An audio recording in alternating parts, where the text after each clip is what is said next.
You walk into a dealership. You weren't even planning to buy anything today, just browsing.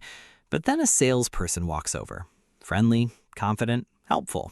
And they say something that sounds completely reasonable. Why spend $600 a month buying a car when you can drive this same car for $399 a month leasing it? And your brain goes, that makes sense. $200 less per month, brand new car, latest features, no repair headaches. You sign. You drive home feeling pretty smart. But here's what just happened. You didn't save $200 per month. You just agreed to pay for a car forever. And that one decision, repeated every 3 years for the next 30 years, could quietly cost you hundreds of thousands of dollars in lost wealth. Not because leasing is always evil, but because most people have no idea what they actually signed up for. Today, we're pulling back the curtain on how car leasing actually works. The real math, the psychology behind why it feels so good, and what it's actually costing your financial future. Hi, I'm Rishi, and before anyone says it, yes, there are situations where leasing makes sense. We'll get to that.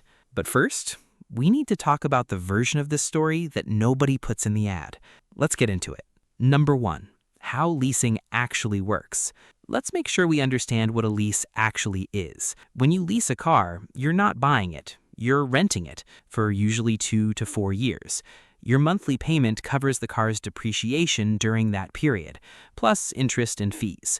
Not the full value of the car, just the chunk it loses while you're driving it. So naturally, your monthly payment is lower than a loan payment because you're not paying for the whole thing. According to Experian's State of the Automotive Finance Market report, the average lease payment for a new car in late 2025 was around $613 per month. Compare that to the average new car loan payment of $767 per month. That's a $154 difference every month, which sounds great until you look at what happens when the lease ends. You hand the car back. No asset, no equity, no trade-in value. Just here are the keys. And then you either start a new lease and the payments continue, or you walk away with nothing to show for years of monthly payments. That cycle, lease, return, lease again, is where the real cost hides. Number 2, the math that changes everything. Let's put some real numbers on this. Same car, same person, 2 different decisions. A $35,000 midsize sedan. Option 1, you lease it. $400 a month, 36-month lease, $2,000 down. After 3 years, you've paid $16,400 total. Lease ends, you give the car back. Then you start a new lease, another $16,400 over the next 3 years. Do this for 9 years, 3 lease cycles, and you've paid roughly $49,200, and you own nothing. Option 2, you buy the same car. $500 a month, 60-month loan, $3,000 down. After 5 years, you've paid $33,000, and you own a car worth roughly $15,000 to $18,000. Then, for the next 4 years, no car payment at all. You've now driven for 9 years, paid less in total when you count those payment-free years, and still have an asset with real value. Consumer Reports analysis found that over the long term, buying a car and keeping it beats leasing the same car repeatedly by thousands of dollars, sometimes tens of thousands. The monthly payment comparison sounds like leasing wins. The total cost comparison almost always says buying wins. Number 3, the hidden costs nobody mentions. And that's before we talk about the extras that make leasing even more expensive in practice. Mileage limits. Most leases allow 10,000 to 15,000 miles per year. Go over? You pay anywhere from 15 to 30 cents per extra mile. Sounds small, but drive 5,000 extra miles over a 3-year lease, and you're looking at a $750 to $1,500 surprise bill at return. Wear and tear charges. Small dent, minor scratch, slightly worn tires, a lease inspector will find it. Average excess wear charges at return run $500 to $2,000. On luxury vehicles, that number can hit $5,000. Acquisition fees, disposition fees, gap insurance requirements, all of these are built into or added on top of your lease. And insurance on a leased car is typically higher too, because the leasing company requires comprehensive coverage.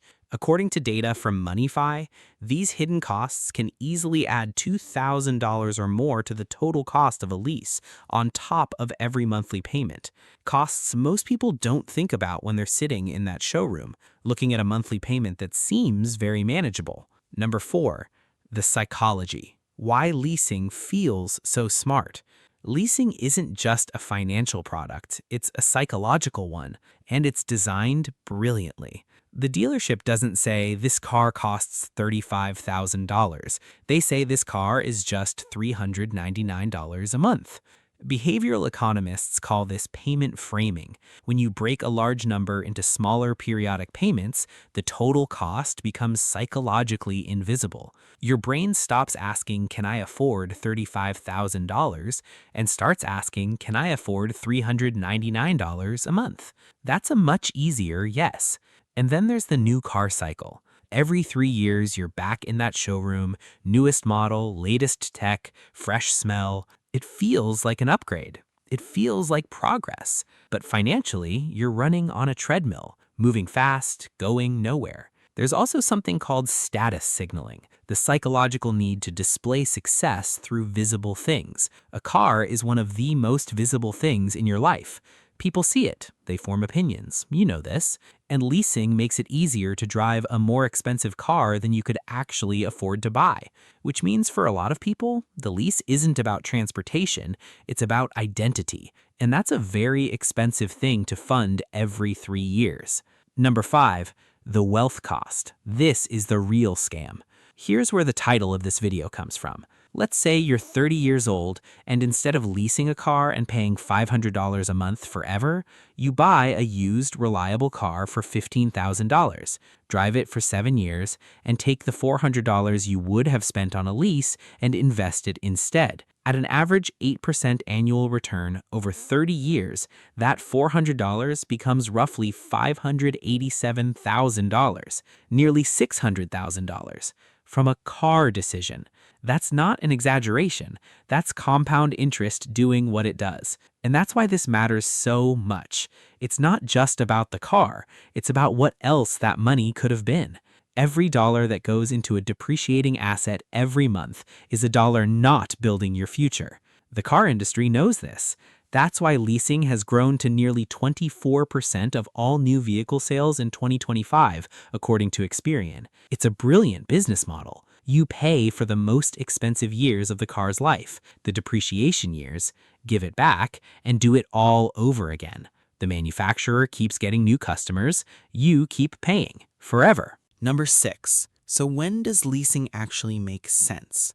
Okay, let's be fair, because leasing isn't always the wrong move. There are real situations where it makes genuine sense. If you're a business owner and you can write off the lease as a business expense, the tax advantages can make leasing genuinely worth it. If you drive low mileage, under 10,000 miles a year, and you genuinely want a new car with the latest safety features every 3 years, and you understand the full cost going in, leasing can be a reasonable lifestyle choice. If you're looking at an electric vehicle right now, leasing made a lot of sense when the federal EV tax credit applied to leases, allowing people to capture the $7,500 credit without meeting the strict purchase requirements. Although that credit ended in September 2025, some manufacturers still offer their own lease incentives on EVs. And honestly, technology is changing so fast in the EV space that locking yourself into ownership of a specific model for 10 years has real risk. The point isn't that leasing is evil. The point is, know what you're paying for. Know the full number, not just the monthly one. Number 7, the smarter approach. Here's what actually builds wealth when it comes to cars. Buy used. A 2 to 3 year old car has already absorbed the steepest depreciation. You get a reliable, near-new vehicle at a significantly lower price. Drive it for 7 to 10 years. Once your loan is paid off, keep driving it. Those payment-free years are incredibly powerful. That money goes straight to savings, investments, or debt payoff. If you want a new car, that's fine, but buy it. Finance it reasonably, and keep it long enough to make the purchase worth it. The general rule most financial advisors follow, your total car costs, payment, insurance, fuel, maintenance, should not exceed 15 to 20% of your take-home income. Cars are one of the biggest budget leaks in most people's financial lives, not because of one big decision, but because of dozens of small ones that feel completely normal because everyone around you is doing the same thing. So next time you're in that showroom and someone slides a paper across the desk showing you a monthly payment, ask one question before you sign anything. What's the total amount I'll pay over the full term of this contract? Not the monthly number, the total. Because that number, the one they don't put in the ad, is the real price of the car. And once you see it clearly, you make a very different decision. Anyway, hope that one made you think twice before signing anything at a dealership. If it did, go ahead and subscribe. There's a lot more of this coming. And if you want to go deeper on investing that money instead of spending it on a car, the video on dividend stocks versus index funds is right there on the left. That one's worth your time. See you in the next one. Take care.